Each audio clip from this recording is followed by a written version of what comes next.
On the last evening of my 25th college reunion, there was a party in a tent.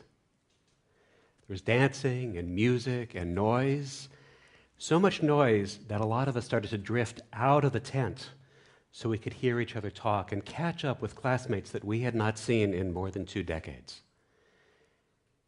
As I talked with my friends, I made an astounding discovery. 80% of them were unhappy with their lives. I feel as though I've wasted my life and I'm halfway through it, they said. I don't know what my life is all about.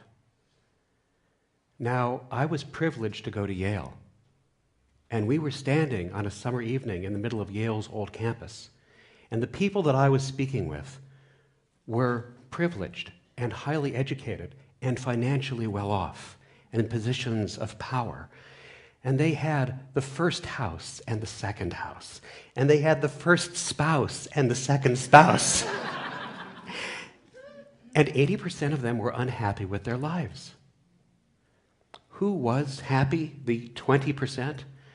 Well, we had studied literature and Renaissance rhetoric, and we were the theater people and the history geeks. We had studied classes for the joy of learning, not because we thought they were going to direct us to a specific job.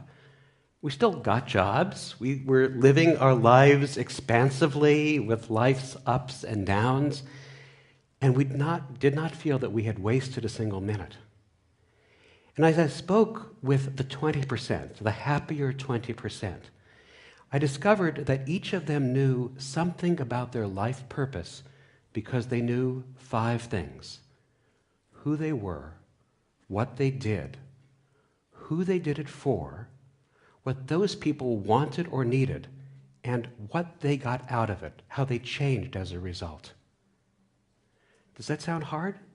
It's not. It's actually really simple. In fact, it's so simple that you can learn your life purpose now. You're going to know your life purpose now in the next 5 minutes. Would you like to know your life purpose in the next 5 minutes? Yes. Can you be a little bit louder, because they're making a lot of noise in the tent, and there's just this silly little microphone next to my cheek to hear you. Would you like to know your life purpose in the next 5 minutes? Yes. Thank you. Actually, it's not even going to take 5 minutes. So can I share something else with you? If you're like a lot of us, you have wondered and worried about your life purpose for a long time. And there are books and magazines and workshops and seminars about it. In fact, Amazon lists 151,928 books that refer to how you can learn your life purpose. Well, I know some people who have spent their entire lives trying to learn their life purpose. And look, we can all agree that the unexamined life is not worth living, but if all you're doing is examining, you're not living. So let's figure out the life purpose right now together. Who you are, what you do, who you do it for, what those people want and need, and how they change as a result. Shall we do it? Yes. All right. Everybody, on the count of 5, shout out your first name. 1, 2, 3, 4, 5. Brian. Fabulous. That was the first one, only 4 to go. That's who you are. All right, now what do you do? What do you love to do? You love to write, cook, design, create iOS apps, write code, crunch numbers, talk, teach.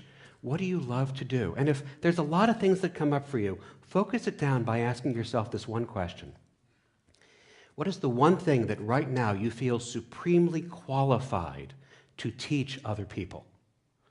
Think about that in one word. Hold it. Don't release it yet. On the count of 5. What do you do?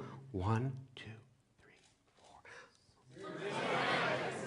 Great, that's what you do. Now, think about who you do it for. Picture them in your mind. Be ready to say it on the count of 5. Hold it, don't release it yet. 1, 2, 3, 4. Okay, who do you do it for? Let's see it one more loud, a little bit louder, please. Over the people in the tent. Who do you do it for? Together? Thank you. That is the spirit that we need. Okay, now, what do those people want or need? What do they want or need that they've come to you so you can give them this thing? What do they want or need? In just 1 or 2 words, hold it, don't release it yet. And on the count of 5, 1, 2, 3, 4, 5. Fantastic. Now, this is the best one. How do they change? How do they change or transform as a result of what you give them?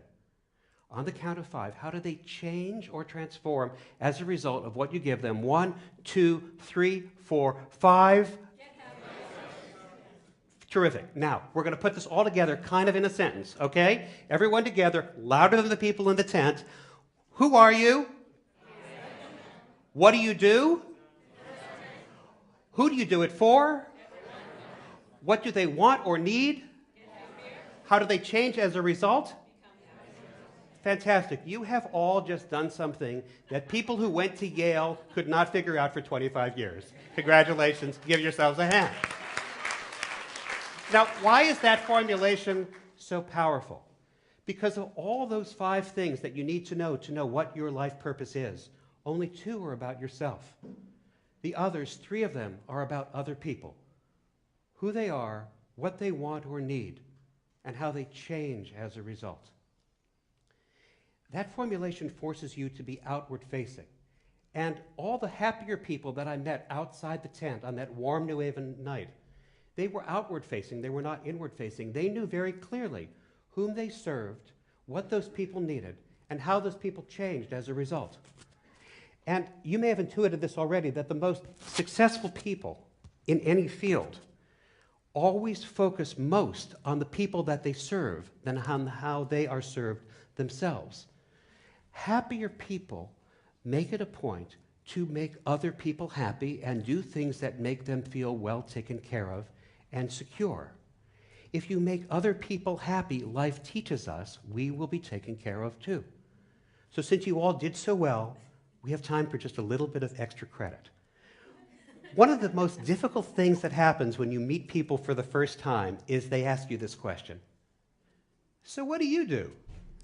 And if you're like some of us, that's a really challenging question sometimes, particularly if you're in these moments where you're between things, or you're feeling vulnerable, or it isn't defined, or what you seem to do isn't what you really do, or what you're paid to do isn't how you define yourself. So when people ask you this question, so what do you do? And also you got this monologue going on, like, why is he asking me, so what do I do? It's because it's that transactional thing where it's like he wants to know if he should really spend time talking to me, or it's that other thing so he can tell me what he does because he's sure it's, really so much better than what I do, right? So when somebody asks you that question, here's what you do. You just say the very last thing you called out, how what you do changes the people you do it for. So for example, you might say, I give kids awesome dreams. If your life purpose is, I write books for children so they can fall asleep at night, so they can have awesome dreams. Or you might say, I help people look and feel their best. If your life purpose is, I design apparel for men and women who need affordable choices so they can look and feel their best. Or you might say, I help people get great work into the world. If your life purpose is, I train entrepreneurs and creative people to take decisive actions so they can get their greatest work into the world. And then that little snippet that you just said becomes your personal elevator pitch. And it will always start the conversation because the person that you were just talking to has to ask you a question. How do you give kids great dreams? How do you help people look and feel their best? Can people really get their greatest work into the world? And then you get to tell them, and you get to share your life purpose. And you get to share how they may come to learn theirs too.